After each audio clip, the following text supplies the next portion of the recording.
Hello, everybody, and welcome back to a brand new series of A Foggy Day on Olympus, where it is always a foggy day. We attempt to give Olympian judgments, but the surrounding murk makes that difficult. But that is what we're attempting to do, having grown-up conversations for grown-up people about history, religion, and culture, and why they matter. My name is Mike Pierce, because I keep forgetting to say that. And my name is Coel Campo, and we are starting a new series today based around Mike's book, and I think the most popular probably to date, Why the Rest Hates the West. And I'm very excited about this topic now. It was inflicted upon me in college for the first time. Now, at least, I'm very excited, and I think this is maybe some of the most important things that we can talk about. Yeah, well, it certainly has sold probably more copies than all my other books together, but the bar is low, you understand. But it actually, no, in fairness, it did sell pretty well. Yeah, but that was 20 years ago. Well, today's episode is obviously being the first episode, we're going to look into the backstory a little bit. Right. And we have this picture here, this fabulous picture here of you and the former President Bush, which I'm really not convinced has not been generated by some computer in a lab somewhere. Madam, you mistreat me so. This is a genuine picture. I didn't have the presence of mind to take a camera or anything like that to me. This was in the days before smartphones, you understand. But fortunately, unknown to me, somebody was snapping away, and I got about a half a dozen of these pictures. They're all very similar to one another. Yeah. Yes, this book made me semi-famous for 5 minutes. And if I'd played my cards right and told the politicians what they wanted to hear rather than what they needed to hear, it might have made me famous, full stop. But that's not the way things work. No, you would never be able to live with yourself. No, I wouldn't. I wouldn't have a hard time enough time living with myself as it is, but that would have made things even worse. And say nothing at all about how hard it is for other people to live with me. We're not even going to go there, right? Yes. Okay, good. Well. One thing straight. Yes, I had moved from teaching in a seminary in London to Houghton College, Houghton University as it is these days, in August 2004. And I'd been in the country for less than 6 months when I suddenly got a call to go and speak to a bunch of senators and congressmen and their spouses and fairly high-flying journalists in retreat at the Greenbrier in West Virginia, which is an unbelievably fancy place. And this was immediately after Bush's second inaugural address. And I and Professor Lamin Sani from Yale were both invited to speak to the question, what did the rest of the world hear when the president talked about freedom in the second inaugural address, which had been a few days before? This was late January. And I was just acclimatizing to the absolutely freezing temperatures, the like of which I could not have imagined during my soft, cushioned existence in England up to that point. And getting out at 3 a.m.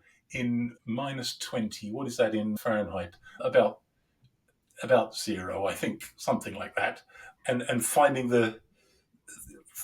my nose immediately full because all the moisture had frozen to my nasal hairs within 1 minute going to the car, driving up to Buffalo, flying down to Virginia, and then getting picked up by the chauffeur and driven over the state line into West Virginia to the Greenbrier. It was quite the experience. And what had happened was this. Senator Rick Santorum, the geriatrics amongst our audience will remember him, his chief of staff, a chap called Bill Rogers, had read Why the Rest Hates the West, half understood it, and loved it on the basis of his half understanding, told Santorum, this man has to come and speak to the senators. And so there I was. And the president showed up, alas, not for my talk, or history, believe me, would have been different. But he was speaking to the group himself, and I was just in the rope line. You didn't know that President Bush was going to be Yes, there. I was told he was in advance, actually. Yeah.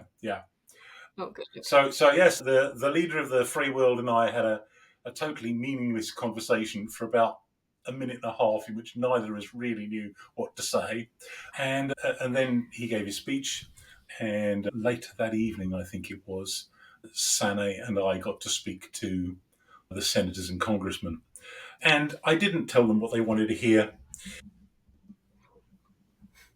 Rogers had read the book and realised correctly that what I was doing was dicing and shredding the liberal Western worldview, and therefore leapt to the extremely unwise conclusion that I must be one of their men, without pausing to reflect that the neoconservative view fell by exactly the same token. So I was not flavour of the month. Sané told them what they wanted to hear, but my reward for my truculence, if that's what it was that during the question time, 90% of the questions were coming to me, and as Big George himself said, bring them on. So it was a great time. I'm not going to tell you exactly who this was because it would be unfair, but a certain senator's wife thought that I was in trouble. I didn't think I was loving it, and came up to me afterwards and said, whispered, I agree with you. And I would love to get that entire audience back into a room somewhere now and say, do you all agree with me now? How did that work out? Not Oh, so well, huh? yeah. Right. I'm telling you all of this without talking about what the book was, so we better get into that, I guess. Right, and I was going to say there's quite a well, as we'll find out, there's parts of this book that are not necessarily displaying the US or any of the Western countries in a great light. And so is that sort of why you were in the hot seat of unpopularity, or what was it No, it that they wasn't were? that. And I think I would resist. Well, no, I mean, in a sense, of course, you are right. But I would resist saying that it was a book simply castigating the West. I would Oh, take the unpopular position that the West's prosperity comes from its good features, not because it has somehow been exploiting the rest of the world for centuries. Of course, that has happened, and slavery is an immense scar, right? There's no right. getting around that. But that wasn't what made the West rich. What made the West rich were the good features which have been sidelined in recent decades. If we weren't, quote, there now, I really, really doubt our existing population could get us anywhere near there or anything like it. But we'll get to that point anon, yes.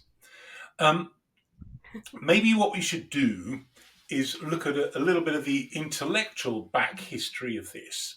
The Cold War, of course, had come to an end to the astonishment of all of us. I mean, for me, and I suspect for millions of my sort of age, 598 since you asked, the end of the Cold War without nuclear Armageddon or without us all having to become communist was a matter of astonishment and is the biggest geopolitical event of my lifetime. Mr. Putin thinks that the collapse of the Soviet Union was the biggest political disaster of the 20th century. It was certainly the biggest something. I would agree with him on that and that only, not his evaluation. So in the aftermath of that, there was a sense of euphoria in Western countries. This was almost too good to be true. Well, enter Francis Fukuyama. And his 1992 book, 1992, so the Cold War has really literally just ended and we're already starting to crow. His book contended that history was over. The world was moving remorselessly towards liberal democracy and free market capitalism. So his book is The End of History and the Last Man. And basically what was happening was ideologies were dead. I think he may not have been entirely wrong about that. I mean, there are still plenty of ideologies, but they're mostly micro ideologies rather than meta narratives, macro stories about everything. particularly the ideologies that inform grievance politics, for example, right? And identity politics of various kinds. Okay, so he thinks this is the way things are going, and all that remains now is for Western models simply to spread to the rest of the world. They are doing gradually, and so on, blah, blah, blah, blah, blah. Yeah, because he's basically saying democracy and capitalism won the war of ideologies. They've come out as being the best, and therefore history is over because now everybody needs to become democratic and capitalist. Right. Well, I mean, of course, his premise is correct, but the conclusion does not follow. Right? Certainly, democracy and Yes. capitalism had won the war of ideas against communism, right? But that doesn't mean that the rest of the world is going to fit into the Western box, because we're forgetting something, that both communism and capitalism are Western constructs coming out of the Western Enlightenment.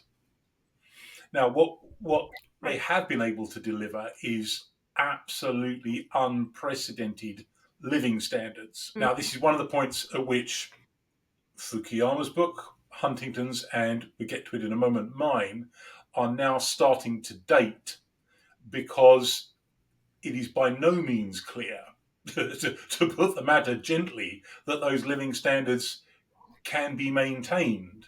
Indeed, they're fast eroding in the West itself, as anybody Right. your sort of age, and indeed up to anybody under about 40, would quickly want to remind us, right, that they're not enjoying the same living standards. I'm talking about the average here, not individual cases, the same living standards as their parents, nor can they hope to. And many of them are talking about not being able to afford to have children, this kind of thing.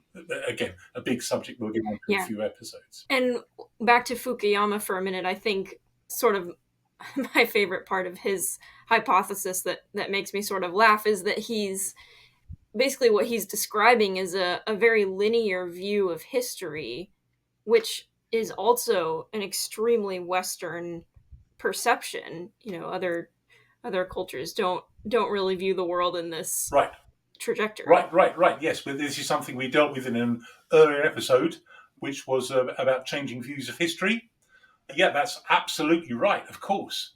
That it's linear, and the future is going to be better than the past, and so on. In a sense, this is almost like the Whig view of history Mark II. The Whigs in the 19th and early 20th century tended to be predominantly British, but also very important in America, basically made the same kind of argument in slightly different terms. Right. Well, this book made its rejoinder just a few years later from Harvard's Sam Huntington in 1996, The Clash of Civilizations and the Remaking of World Order. And like Fukuyama's book, it in turn became a worldwide bestseller. I remember the circumstances under which I came by my own copy. I was living in Britain at the time, meeting my parents down in London. That's right, we went out for a meal, we had a potter around, and went to Politico's bookshop. I don't know if that still exists anymore, I hope it does. And I saw this book and thought, wow, this looks really fascinating. My father said, oh, come on, I'll buy that. And I read it and it completely blew my mind and changed, well, it crystallized a load of things that I either thought and or wanted to think, and changed a whole load of others. So, and set me on a whole new course in many ways. It was a devastating riposte to Fukuyama, and even by the end of the 1990s, I think Fukuyama's idea was looking silly, and Huntington was clearly correct. Many people hate Huntington's thesis, but they haven't been able to refute it. They simply don't like what he says. But the evidence to which he points, it seems to me, is very, very, very strong. Right. And it has long seemed to me, whether we're talking economics or social theories, or in this case, like theory of international relations, the test of a thesis is, if you adopt it, will it enable you to predict what's likely to happen next? and Huntington passes with flying colours, I would contend. Right. So, yeah. What is he saying? Well, he's making a number of major points. With the Cold War, which had been based on ideology, over, international relations were reverting to long run of history type. During the Cold War, he said, all manner of states had collected together either under the umbrella of the Soviet Union or the umbrella of the United States. States which didn't have much in common either culturally or in their political systems and ideology. So, for example, the United States was frequently it frequently embarrassed itself. I was going to say it was frequently embarrassed. It embarrassed itself by colluding with rather nasty right-wing military regimes whose only virtue was that they were suppressing their own communist guerrillas, which put Right. and which often put the US and the West collectively in an extremely embarrassing position. Right? And similarly, the Soviet Union found itself backing up various African dictators who claimed to be socialist, but were ruling over societies so pre-modern in their economies that neither capitalism nor socialism meant anything. So, but with all of that dead, right, what Huntington's saying is that that whole structure is pretty quickly falling apart, as indeed it did, and states were reverting to long run of history type. What was going to happen in the future, and what was already happening, Huntington maintained, was that countries would make alliances with their cultural kindred and would be hostile or indifferent to countries with alien cultures. Westerners, he said, they did not come to dominate the world by the superiority of their ideas or of their culture or of their religion. They came to dominate the world by their superior ability to direct armed violence. And that Westerners forgot that at their peril because non-Westerners never forgot it. And he said that the Westerners make a huge mistake when they failed or refused to take other cultures seriously. The refused side of the ledger, I'm afraid, has been particularly an American failing in modern times. But if you want any consolation, the British were every bit as bad at the point where they dominated the world in the period up to World War One. So it's the kind of, well, I suppose it's a kind of arrogance born of too easy dominance. If you're living in the US and taking a little bit of offense already at this point, be consoled that we're going to hash this out a little bit more in a few minutes. Right, we are. Indeed, one of the things I found when I was interviewed about this book on about, I forget, it must have been between a dozen and 20 US radio stations between about 2005 and 7. By the way, I thought this was great, because I didn't realize what American radio stations were like. I thought, gosh, I'm on radio. There's bound to be, at least a million or two listeners without realizing that, some of these things had, dozens of listeners.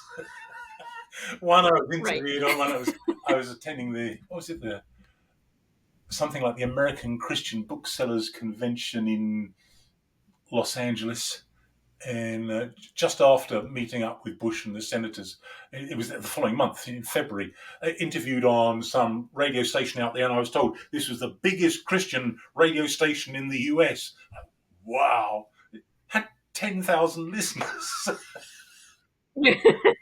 Anyway, but the one of the questions I was asked was very frequently related to, is this basically a huge criticism of the US? And I would say, no. And I got so frustrated with this question that in the end I found a way around it. I said, let me tell you the most anti-American thing about this book. You would be utterly insulted if you knew how seldom I thought about the United States when I was writing this book. I'm writing about the West, and every now and again thought, might get some American readers, maybe put in an American example just for a bit of no, this is talking about the West as a whole, right?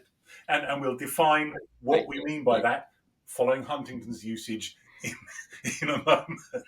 Yeah. You'll have to forgive us as Americans. We can take offense rather quickly, Well, I think. And of course, assume that everything is about us. So, well, yeah, that one hasn't gone away. The first one, I think, is declining. And I think also, I mean, how would you even measure such a thing? My sense is, having lived in America for almost 20 years and been involved for such a long time now, that the extreme insularity on principle of so many millions of people is in decline. And I think that may be related to it may be related to the fact that America is no longer quite so dominant as it was 20 years ago. In other words, it's following, in that sense, the British trajectory. I worry that America now may be in about the same place that Britain was in around 1920. It's still at the summit and just about to go swoosh. And I want to be wrong about that, because at least the British had someone nice and friendly to hand over the torch to. America doesn't.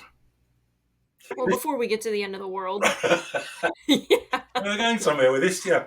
Okay. So Huntington's making the point that Western failure to take other cultures seriously is not merely obnoxious. It was always that, obviously, but it actually does us immense harm, because when we have to get to grips with the world and less on our own terms as the world changes, we don't know what we're doing.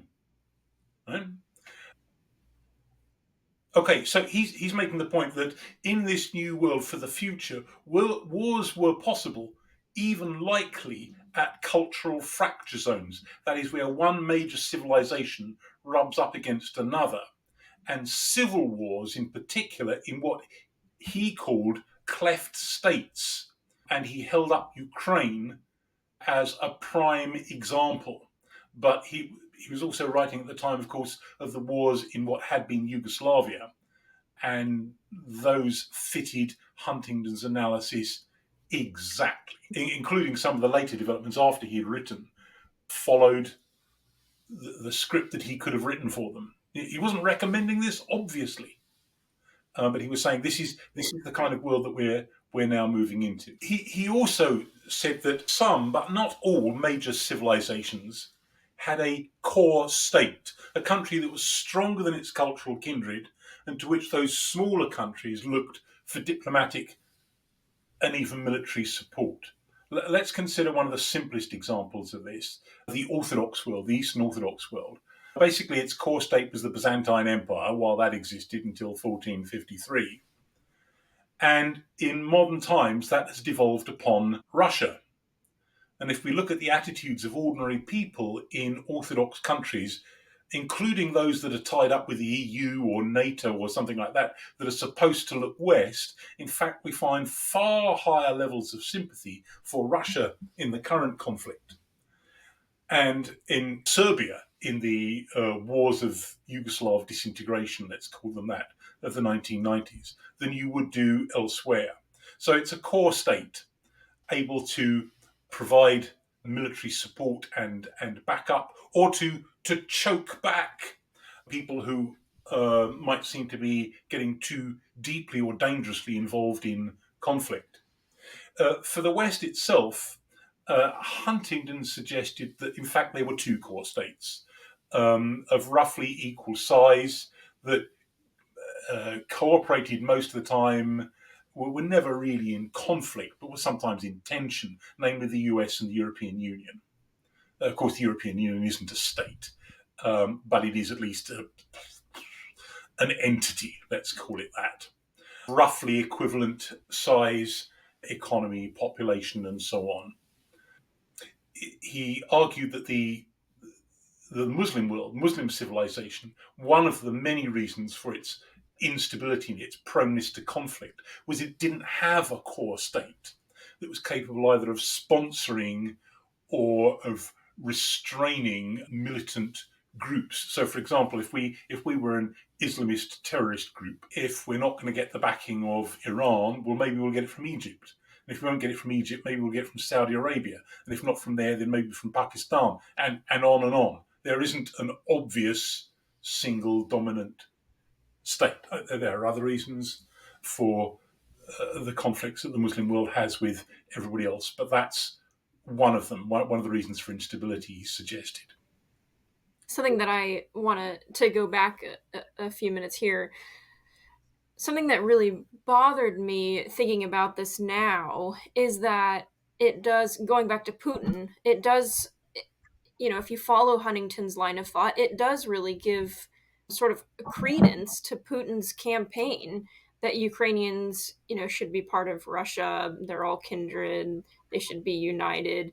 And so I think it worries me that I feel like Putin would really agree with Huntington. I mean, that's not really why he's. Well, Hunter That's his cover up wasn't story. making a recommendation, and this, I think, is the mistake. Right, and I think people who castigate that's the important. that somehow he's saying this is the way things should go, and they're simply Right. like so many Westerners, I'm afraid, have long ago lost hold of the huge difference between is and ought. Right. Yes. So yes, I think that's an important point to remember just as we continue to go forward. Yes. For Huntington's sake. Yes. Thank you. Yes. Well, we've talked a lot about the civilizations. This map illustrates that what Huntington conceived of as being the principal civilizations in the world. The areas in purple, the Central and, Latin America, let us say, he considered to be a subset of the West. That they were obviously essentially Western in their religion and their culture. But by the way, he defines the West as Catholic and Protestant Europe and the societies elsewhere in the world historically derived from it. And that fits very well, as I loved to say, you will remember this in many of my classes, just to provoke students, that Protestantism is simply a Catholic heresy, right? So it's occurring in the 16th century. No, I'm not a Catholic, listeners. It's just me being annoying. But historically, it's indubitably true, right? He wants to say about Latin America is that it's different enough to the rest of the West and has enough collectively in common that it kind of needs to be considered a separate civilization, even though it doesn't act globally in concert with, say, the US and Canada or Western and Central Europe or the EU or anything like that. But Australia and New Zealand do. So he's got a point there. The area in dark blue is obviously the West in his conception. So Catholic and Protestant Europe, and the areas elsewhere in the world whose cultures are historically derived from it.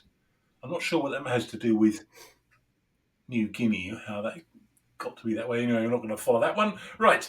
The Orthodox world in light blue, obviously Russia being far larger than the others.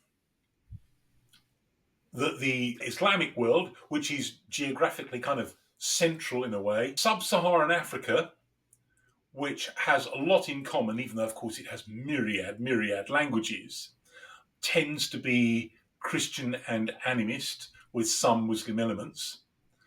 The Hindu world, which is basically India, but I mean, India is a world unto itself with hundreds of languages and very distinctive religion. Sinic civilization. And I think this, the areas in yellow, I think in Huntington's original book, were part of a block that is here in red. I think that may have been separated out by later editors. I'm not sure.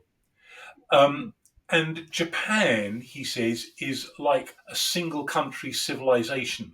It's so distinct from everywhere else. And he said that Japan has to be constantly very careful because it means that it has no natural allies. It has to contrive them, as it has done with the United States even after the end of the Cold War, mainly as a hedge against what it's much more afraid of, which is China. Right. So, yeah, the system isn't perfect, but it's a rough and ready guide to what happens and how things are supposed to happen. I guess it'll do. So you had to read this in college or even before college, right? this book? Yes, I've inserted my own slide here and said this is perhaps the only book that you don't already own. It must have been on our reading list because of one of the other professors. It's a small book, but it's a collection of pretty short essays arguing both for and against Huntington's hypothesis. So, including there's a few essays and some rebuttal from Huntington himself. My favorite criticism of these essays is it's called The Case for Optimism by Robert Bartley. And his basic premise is that he's saying, Huntington is too pessimistic in his sort of analysis, and that if policymakers in the West were just more optimistic about themselves, then we would have a lot less to worry about from from Huntington's How predictions. does that look now in I mean, 2024, do you think? right, right.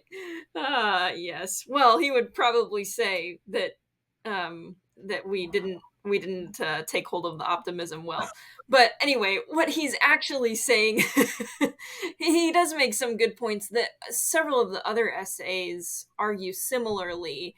This sort of idea that in an information age, with the internet and people being globally connected, that the majority of people are able now to see for themselves the benefits of democracy and capitalism, that these things can't really be screened out by dictators or people in power anymore. And so the idea is that slowly all nations over time will become more democratic because the people as a whole will push for this and push back against dictators and whoever else. And then since it's widely known, I guess political scientists agree that democracies will rarely fight against each other. And so, therefore, Fukuyama in the long run could still be correct. Right. I mean, it's possible that he could be, but only in the longest possible of trajectories, right? Because since Right. then, I would say nearly everything that's happened says the opposite. And we've seen major democratic backsliding in almost all of the major Western democracies. And indeed, the number of democracies around the world has been shrinking, having expanded enormously after the end of the Cold War. They've been shrinking for a number of years now. And even the ones we've got are looking sketchier by the day. So, yes, Right. we can make some very obvious Which, points there, but we will restrain ourselves. yes. Yeah, I think, and maybe we should talk about that at some later point because I feel like the regular American that we may not really notice or feel like democracy is changing in the way that it is. But we can talk about that another time. Another essay, and I thought this was important too. Another essay by Jean Kirkpatrick argues that the worst conflicts come from within civilizations rather than Huntington's. Although I think Huntington actually said this too, that he's aware of this idea that the inner fighting amongst the civilization is just as likely to happen as it is along the fault lines that he predicts. The majority of people killed by Islamist violence are Muslims, by a long way. Right. Right. Right, exactly. And I think that's exactly what she's saying. And so her point being that modernization has become nearly synonymous with westernization. And then she asked the question, can societies become modern without becoming Western? And that's I think she's sort of saying that's what we really should be talking about. This was one of the big questions, of course, that Huntington himself was raising and not answering because I'm not Right. sure it can be answered. One of his key phrases was the West and the rest, right? And so I simply riffed on that for the title of my own book, as at least a couple of dozen other writers have done. If you sort of Google around or go on Amazon or something like that and just put in West and rest or something like that, you will get a whole load of stuff. And I'm just one more of those. By the way, because he spoke about the West and the rest as two collectivities, that's why the title of my book is not a grammatical error, as it might seem at first glance, right? That hates in the singular rather than the rest hates, yes, sure.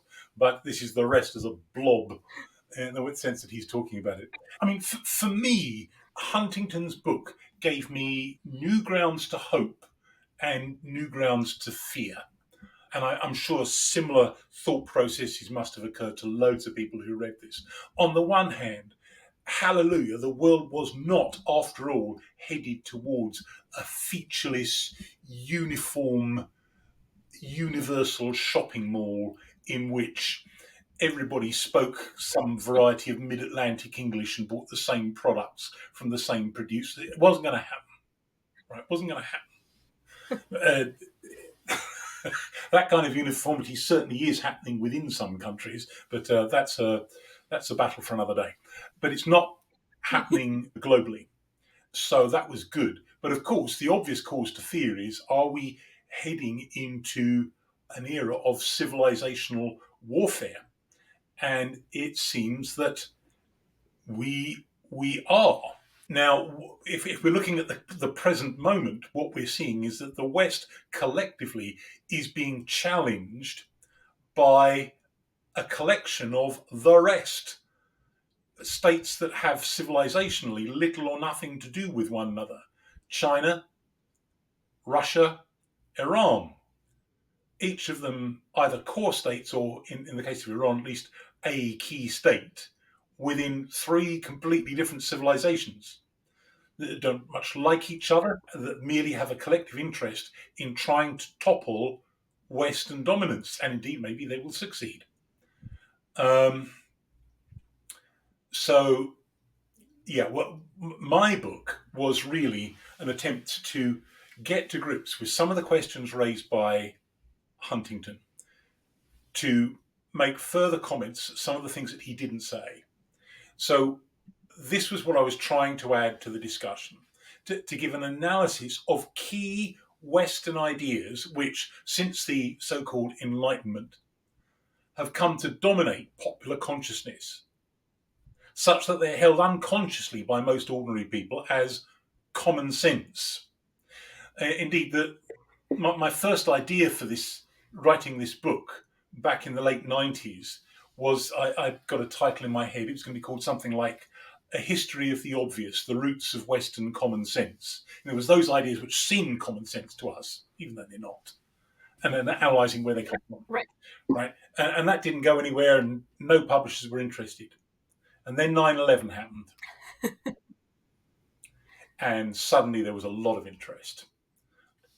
So I got an uptake pretty quickly from SPCK in Britain, and they marketed it at a book fair in the US, and there are about 5 or 6 different publishers wanting to publish. So we chose the one that we liked best.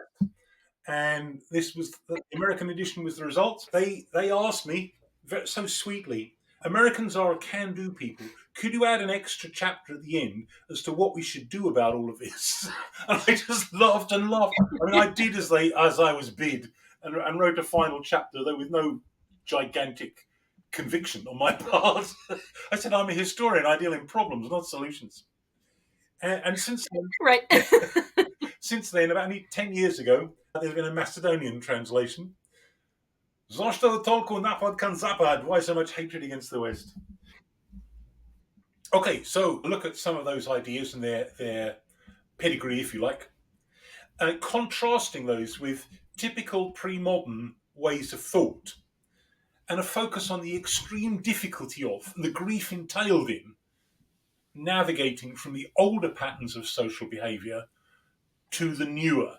Now, I've got to say that this third point has become almost an obsession with me. Maybe that's putting it too strongly, but at least maybe my central intellectual interest over the past decade or two, and I suspect it will remain such. That is the huge pain and difficulty that is entailed in moving from a pre-modern social structure and all the ways of thinking and relating to one another that go with that to the modern world.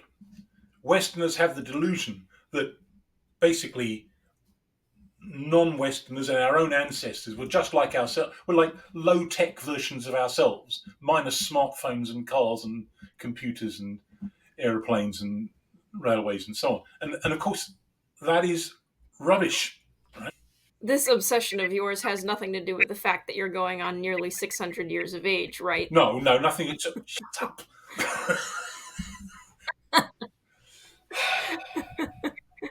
As you were saying. Yes. I'm crestfallen now. My crest is entirely fallen. All right. The abuse you give me. So also the resentments that are created by that process, because it threatens everything that people have and that they hold precious. And that's going to make them angry, mostly at the agents of change, either in their own midst or where that's Westerners influencing them and dominating them, perhaps economically from without, against Westerners. And also, I wanted to take a look at the costs of evacuating religion from the public square, which is what has happened in the West.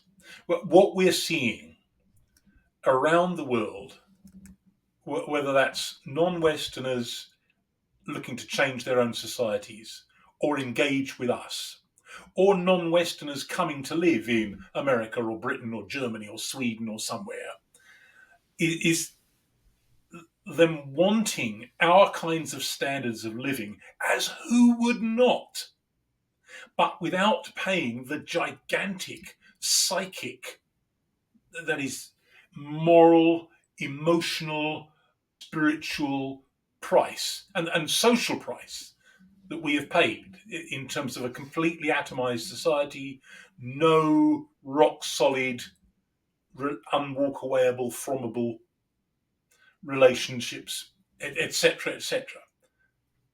That's what they don't want, because what they find is that the losses are entailed before the material gains can even begin.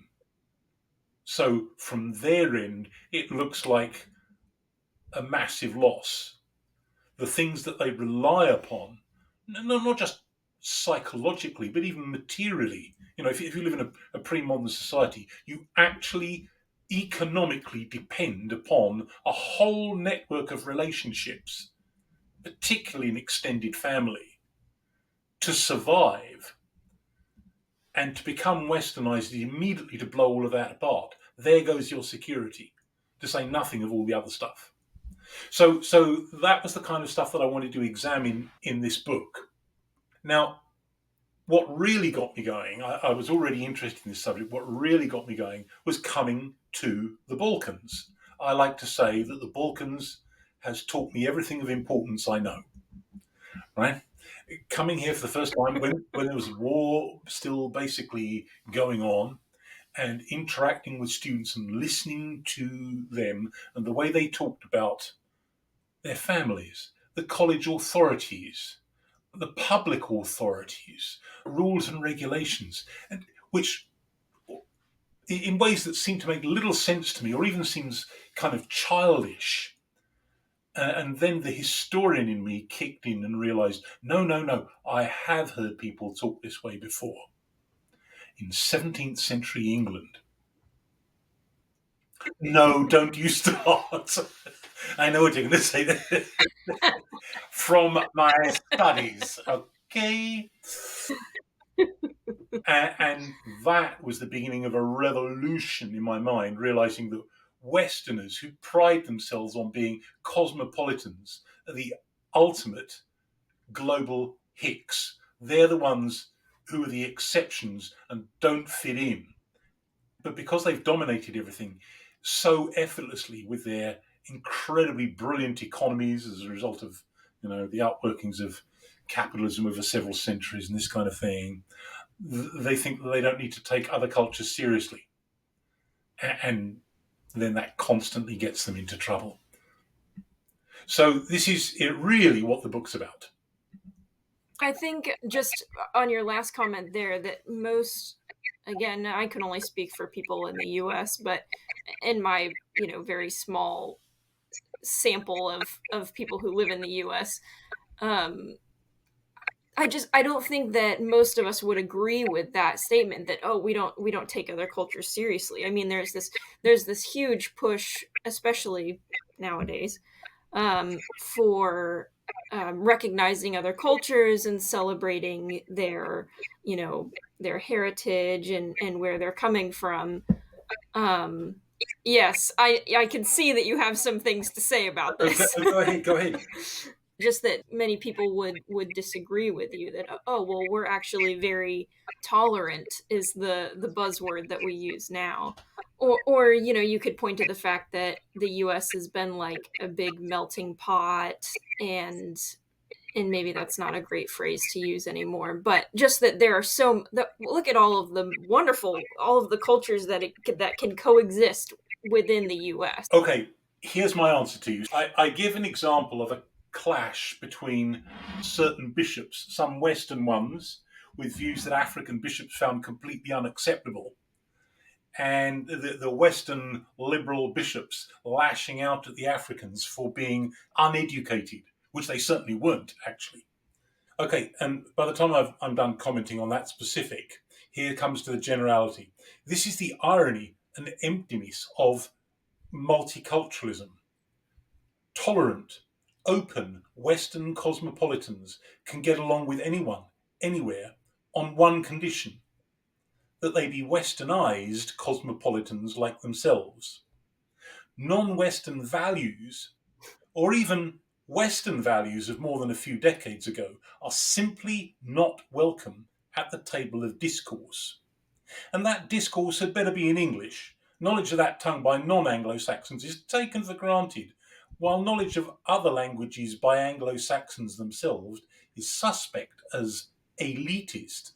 I have lived through a period in which two different American presidential candidates have been assailed by their opponents for their knowledge of French, as if it was somehow a defect.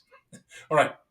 It seems that all of the culture that non-Westerners are allowed under multiculturalism is their fancy dress and their war dances. Yes, that's extremely provocative language, but that's why I'm saying it. Right? That other cultures are welcome as long as they're the superficial dressings, let us say. But where people actually think significantly different things and have significantly different values, then that's very different.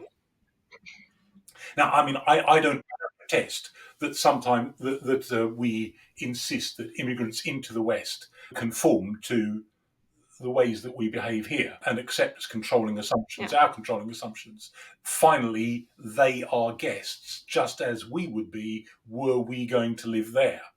And I speak as someone who's been a guest now in two different countries, though both within the West, once in America and now in Croatia. But when we're dealing with people on an international scale, we can't expect that and have no real right to do so. So, yeah. Right. And I think this goes back to what you were saying about common sense, quote unquote, in the West, is that so many of us don't even realize that the things that we're holding on to so tightly and expect other people from other cultures to go along with, we don't even realize that those are not universal values. And so when someone with their other culture comes to the US and does things differently, well, we think that they're doing it wrong on purpose, because you should really understand these universal values that we all agree with. Right. Let's lean back here just a moment to Huntington and Tony Blair's response, angry response to the Huntington thesis. He said that there is no clash of civilizations. There is a clash between civilization, singular, and barbarism. And that was his reference to Islamist terrorism, of course. But the trouble with that is that will have been heard not just by Islamists, but by pretty much anyone who holds to some pre-modern worldview as a sort of declaration of war. We are going to continue to dominate and transform your societies until you look like us. All that's going to do is fuel anger, of course. And really, this is one of the main tasks of Why the Rest Hates the West, which is to unpack the causes of that. It's not really lacerating the West, although at certain points, obviously, it is. Because as I do insist, the West's advantages, particularly in terms of economy, value of life, and so on, come from the good things about the West. Right? Whereas quite often that's what we loathe ourselves for. Self-loathing. Well, I'll say more about that in a moment. Yeah. Well, with all of these numerous radio interviews, one of the sentences I was asked often to read out on air was this. And with all the caveats, this is making a huge generalization about people in many different parts of the world from many different cultures. But nevertheless, by the time you've made all the deductions for enormous nuance that's needed, there's this. Westerners are frequently perceived as rich, technologically sophisticated, economically and politically dominant, morally contemptible barbarians. Now, a little explanation for that. The book itself gives explanation of each of the points we're about to look at here. Why barbarians? Despising tradition, ancestors, and the dead. Despising religion, or at least for treating it lightly. For the shallowness and triviality of their culture. For their sexual shamelessness. It's not that there hasn't been sexual bad behaviour in other societies and cultures in the world, far from it. But we are the first actually to make a virtue of it. For loose adherence to family and sometimes also to tribe, and for the absence of any sense of honour. Now honour, again, is a very two-edged sword. And it differs from culture to culture. Sometimes honour can be a way of upholding outright cruelty. But on more occasions, it's a way of upholding virtue, sometimes in a rather stern fashion. Now, to finish this up here, here's another key sentence from the early chapters of the book. I say that the problem is not the mere fact of Westerners' prosperity. And I go out of the way to say that because, as I say, lots of Western self-loathing is misdirected towards that. Rather, it is the babyfied condition to which we have allowed our prosperity to reduce us. In other words, we have been so comfortable for so long that we have lost hold of the things that are necessary to keep us alive, even us, and certainly are necessary to keep alive people who do not live in our kinds of conditions of prosperity, where we can take the fact that we're likely to be eating this time next year and decently dressed and housed and so on, more or less for granted, whereas the majority of the human race never has and still cannot. I feel like this particular quote could not have made you very popular. No, I wasn't really aiming for popularity. Clearly. Right. But clearly quite a few people found it a stimulating enough read. Every now and again, I continue to be bowled over every few years, 20 years after this book's been published, I find somebody famous or N.T. Wright referring to it, or an article in Christianity Today referring to it and quoting it and things like that.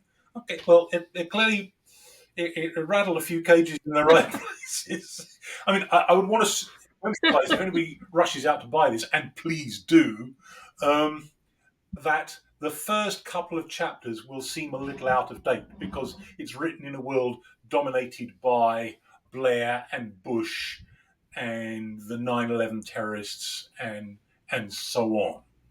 And both the Western left and the Western right are very different, and in each case, even more horrible today than they were then. Right?